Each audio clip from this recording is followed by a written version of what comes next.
So hello there, welcome back to yet another Night of the Movies podcast. I'm Spike Knight, and in these podcasts I like talking all things movies and TV and whatever I want, whenever I want. And in today's podcast, I'm reviewing the newest movie from Illumination Studios, which is of course Migration. But just before I do that, I should say what I say at the start of every podcast I do, which is, if you are watching this podcast on YouTube, hello to my viewers, but prefer to listen to your podcast on Spotify, where do we look? As you can also listen to this podcast on Spotify at Night of the Movies on that platform. And if you are already watching this podcast on Spotify, that doesn't make sense. And if you're already listening to this podcast on Spotify, hello there, you podcast listeners.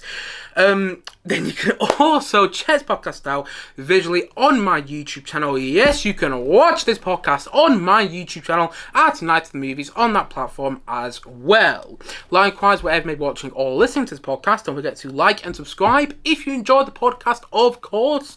And please leave me with some feedback on things to improve on and in future podcasts, because there are always things to improve on, and feedback is, as ever, much appreciated. So, let's get into it, shall we? Migration. So, as I've already mentioned, this is a new film from Illumination Studios, and the Illumination Studios were the studio behind the Despicable Me movies. I must admit, I'm not a big fan of them. I've only seen the first two Despicable Me films, but yeah, they didn't really leave a lasting effect on me. I don't hate them. Just, yeah, nothing special.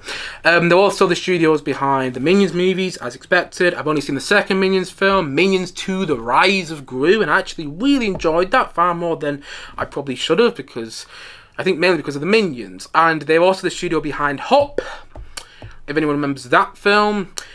It's on every single Easter, and I always end up watching it. I don't know why, and I never, ever want to rewatch that film again. I'll probably end up rewatching it this Easter still. Anyway, Illumination Studios, their most recent produced movie before Migration, before this film, was of course the Super Mario Brothers movie, which released last year, and I really enjoyed that film. Although I have thought recently maybe I enjoyed it so much because I'm a huge Mario fan. I still play Mario Kart Wii at least once a month. Often more. I often play it much more actually. So I'm still a huge Mario fan, and I do sometimes think, because I haven't seen the Super Mario Bros. Movie since watching it in the cinema, that maybe I enjoy watching that film so much because I am a very big Mario fan. So you get the point I'm making.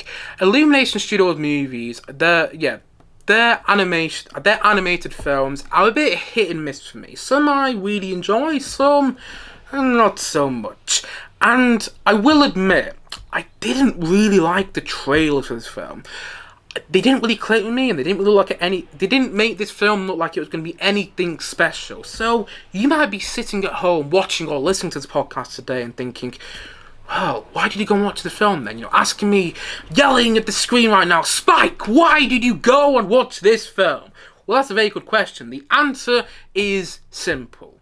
Mike White. And if you don't know who that person is, if you don't know who that person is, he wrote the screenplay for this film, and he's also the brains behind The White Lotus, one of my favourite TV shows of recent years.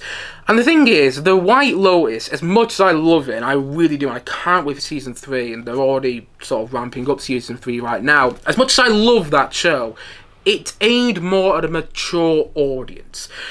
And I want to see what Mike White writing would be like when he's aiming his work more at a family-friendly audience, more at a younger audience. And that was the biggest reason I went to go and see this film. I mean, that and the voice cast. This film has quite a interesting voice cast, with the likes of Kumail Nanjiani, Elizabeth Banks, Danny DeVito, Keegan-Michael Key, Awkwafina, and David Mitchell. Which was a nice surprise when I saw his name come up in the opening credits of the film. I was thinking, oh, David Mitchell must be voicing a bird in this film. How interesting. Anyway, so yeah, those are the big reasons I went to go watch this film. The writer, Mike White, who's behind it, and the voice cast, because I did not think the trailers for this film looked any good. Also, I should say I went to go and see it because, well, I had practically nothing else to do, and there isn't much on else at the cinema right now that I haven't already seen. Anyway, I went to go and watch this film yesterday, and that may not have been the best decision. The Google plot synopsis of the film goes as follows. A family of ducks decides to leave the safety of a New England pond for an adventurous trip to Jamaica. However, their well-laid plans go quickly awry when they get lost and wind up in New York City. The experience soon inspires them to expand their horizons, open themselves up to new friends, and accomplish more than they ever thought possible. And that's pretty much all you need to know about migration before seeing it. And honestly, I did not like this film. It's fine, and it's not offensively awful or anything. I did not hate this film by any means, but it's nothing special. And to be honest, it was a ducking, frustrating watch. I'm substituting the word duck there for the F word, It was a ducking, frustrating watch, and I'm not sure what the duck this film is, because it's completely all over the place. It feels like the people behind this film, the filmmakers, and Mike White, the writer of this film, are making up the whole plot of this film as they go along. It feels like making up the film as they go along. It doesn't feel like there's been a script written, really. The plotting is all over the place, and I never really got invested in what was going on. I didn't really care about what was going on. It feels like everything's being thrown at the wall with this film. It feels like, we're going to have this scene here. We're going to throw this scene here with this type of bird. Because why not? It feels like everything is being thrown at the wall with this film, and it doesn't really work. That being said, I didn't hate watching it though, and it does have some enjoyable moments. It's a perfectly fine watch. I didn't really like it, but I didn't hate watching it at the same time, In the cinema, I enjoyed watching the second half of the film. In the cinema, I also almost fell asleep in the first half of the film, but in the second half, there was enough enjoyable parts for me to not feel like it was a completely tedious watch. The finale of the film works quite well. It's like a mix between the finale of the first Chicken Run movie and the finale of Toy Story 2, and I liked that. Some of the voice casts do a good job. As already mentioned, David Mitchell. The funny thing was, I was watching David Mitchell on Would I Lie to You about an hour and a half before I watched it from the cinema yesterday, and I didn't know that David Mitchell was the voice of one of the birds in this film. I didn't play a huge role, but I didn't know that he was one of the voices of one of the birds. And it was like, I was sat in the cinema watching the opening credits, and it said David Mitchell. I was like, I was just watching him Would I Lie to You about 90 minutes ago. So yeah, that was a coincidence, and I enjoyed his voice acting. I didn't even recognise it was David Mitchell straight away. David Mitchell has got quite a distinctive voice. I didn't recognise it was him straight away voicing this bird in the film. It was a couple of minutes into the scene with the bird that he's voicing that I realised, oh, that's David Mitchell. And the rest of the voice cast, Kumail Nanjiani. He seems like he throws himself into the role of this Mallard, who's the lead of the family. Elizabeth Banks seems like she's having fun voicing this penguin. Why did I say penguin there? Duck. Don't know what came over me at that point. It's because penguins show up at the end of the film. Spoiler alert. Sorry. Anyway, Elizabeth Banks. She seems like she's having fun voicing this duck. Danny DeVito voices the duck, and he voiced him quite well. Keegan-Michael Key brings a lot of energy to his voice work in this film, and Awkwafina doesn't do a bad job voicing the pigeon she voices at one point in the film as well. The voice acting isn't bad, and the film's colourful. Like many of Illumination films, in the same way the Super Mario Bros. Movie was colourful, this film is colourful as well, and it's got some nice flying sequences, which are enjoyable to watch. The flying sequences are probably the best sequences in the film. All the bits between the flying sequences don't really work that well. And the John Powell musical score works as well as it needs to. I mean, John Powell did the musical score for the How to Train Your Dragon movies, and the music to the How to Train Your Dragon films have this oomph to them. You listen to them like, oh god, they're inspirational, there's something special. And the score for this film doesn't have the same effects, but it does its job. And on the topic of How to Train Your Dragon, The flying sequences in this film, and nothing against the flying sequences in the How to Train Your Dragon movies. And the reason I compare it to How to Train Your Dragon, by the way, is because I literally just mentioned the films when talking about John Powell as a composer, and also I was watching this film thinking, God, I need to rewatch the How to Train Your Dragon movies, because the flying sequences remind me of the flying sequences in the How to Train Your Dragon films, which are something special. And the flying sequences in this film are not something special, and they remind me of another, of other animated films that I would much rather be watching, which isn't great. But the flying sequences work fine, although they're nothing, and I mean nothing, compared to the flying sequences in the How to Train Your Dragon films. So yeah, the film, it's harmless. It's absolutely harmless. And I can see people watching this on a streaming service like Netflix or Prime Video or whatever within the next couple of months and getting something out of it, saying, you know what, that wasn't a bad watch, because it isn't a bad watch. But as soon as I left the cinema yesterday, I forgot almost everything about this film, apart from certain parts like the finale, which I did like. But at the same time, I was watching the finale thinking, how has that character got from there to there, and how one big coincidence that they're in this specific moment, this specific time. If you've seen the film, you'll probably know what instance I'm talking about. There's a lot of things in the second half of the film, which, even though I enjoyed the second half of the film more than the first half, there's a lot of things in the second half which don't really make sense. And characters get from one location to another location geographically, and you're thinking, wait, how does that work? Because they were just over there. And how fast is this plane going? Anyway, there's a lot of, well, it's not a plane actually, it's a helicopter, but still, if you've seen the finale of the film, you know exactly what I'm talking about. There's a lot of things in the finale of the film which didn't really make sense to me, even though I did like it, and it didn't leave a lasting effect on me whatsoever.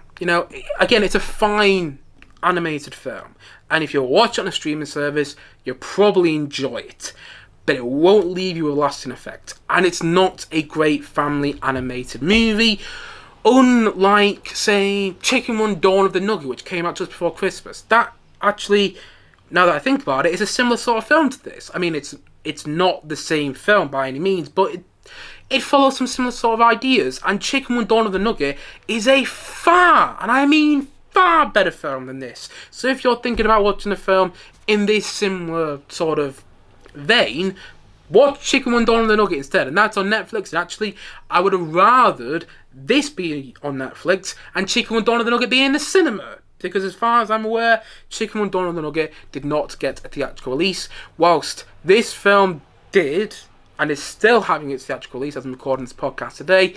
And actually, I would have preferred watching it on streaming, because I think my expectations, they would have been, they would have been met, let's just say that. And I don't like saying that film should have just been on streaming, because I'm a huge advocate for theatrical releases for any movie. I do not like streaming services, really. I use them because everybody does, and I'm a huge movie fan, so that's why. But if it was up to me, every film would release theatrically. That being said, streaming services exist, and if it was me, I would have put this film straight to a streaming service, because I do not think it's worthy of a theatrical release, and watching it in the cinema was not a great experience, and it's not a great family adventure film. And I feel like I think that with a lot of Illumination Studios movies, because as I already mentioned previously earlier on this podcast, I do not like the Despicable Me films. I don't hate them, just not for me. And I haven't seen the first Minions film, and I like Minions 2, The Rise of Gru, but it's not great. And I do think I enjoy that film quite a lot just because it's a Minions, and at one point they sing Cecilia by Simon and Garfunkel, and it's something to behold. And, the Super Mario Bros. Movie, I think I like that so much because, as I've already said, I'm a huge Mario fan. I'm starting to think that maybe I don't really like Illumination Studios movies. I'm starting to think that because a lot of them feel unfocused. A lot of them feel unfocused in their narratives and their execution. They don't really feel like they can settle on one idea, and they don't leave a lasting effect. Unlike, say, an Aardman Studios produced movie, or unlike, say, a Pixar produced movie where you're watching it and go, oh wow, and it grabs you emotionally. You get invested in the characters, you get invested in the story, you get invested in what's going on, and they are worthwhile movies. Whilst here, and with other Illumination Studios movies, you watch them, they're fine watches, but none of them today have really blown me away and made me go, wow, what a film. Whilst that's happened many of times with Arden Studios, it's happened quite a few times with Pixar Studios, and it's happened quite a few times with DreamWorks Animation Studios as well. You know, if we're going to throw another animation studio in there, which is better, DreamWorks is far better. The Shrek films, How to Train Your Dragon movies.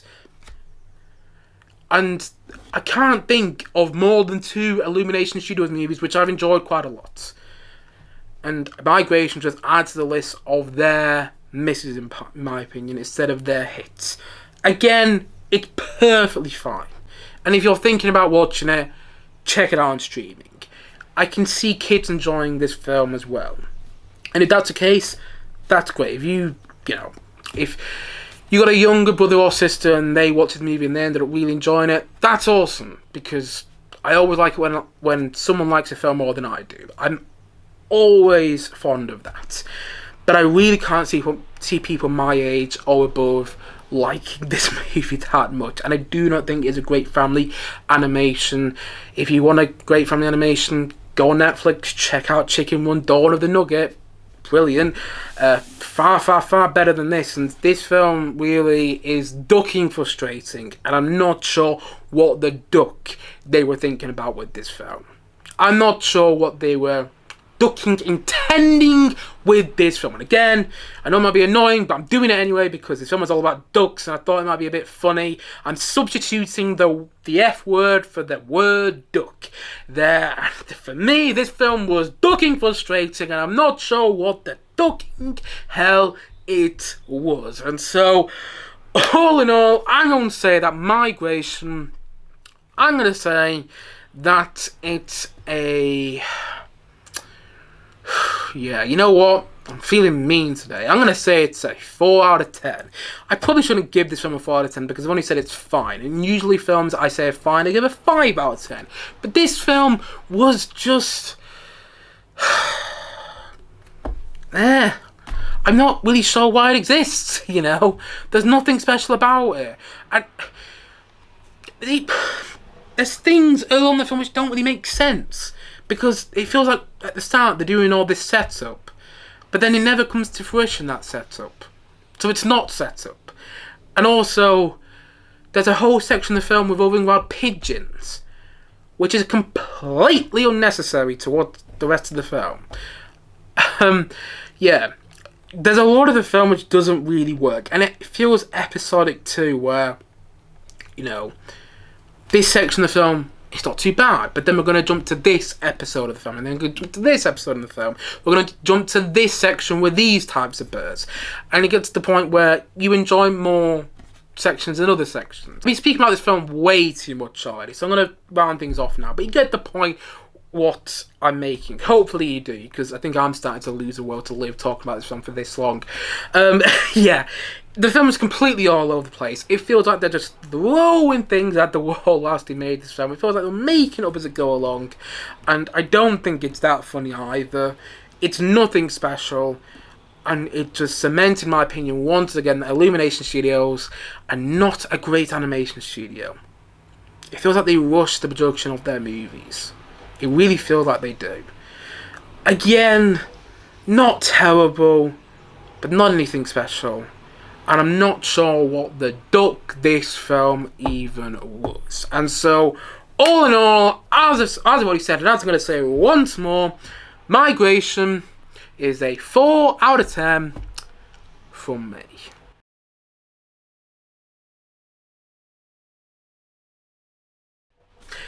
Anyway guys, that's it for today's podcast. If you have seen Migration and you enjoyed it more than me, then please let me know why I'm wrong in the comments section below. And if you did enjoy this film more than me, I'm so happy for you. I really wish I loved it. I really wish it was one of those animated films that I came out of cinema thinking, God, I need to watch more animated movies, but in fact, it kind of did the opposite, I must admit. So, if you watched this film and you really liked it, that's great. And please let me know why in the comment section below. Although, if you watched the film and felt something, I can't speak. If you watched the film and felt similar to me, please let me know why in the comment section below as well. Whatever your thoughts are on migration, please let me know in the comment section below. And as always, thank you for watching or listening to this podcast. And if you haven't yet, please do click down below and like and subscribe on this podcast. I look forward to many more podcasts coming very, very soon on this channel. As already said, thank you so much for watching or listening to this podcast.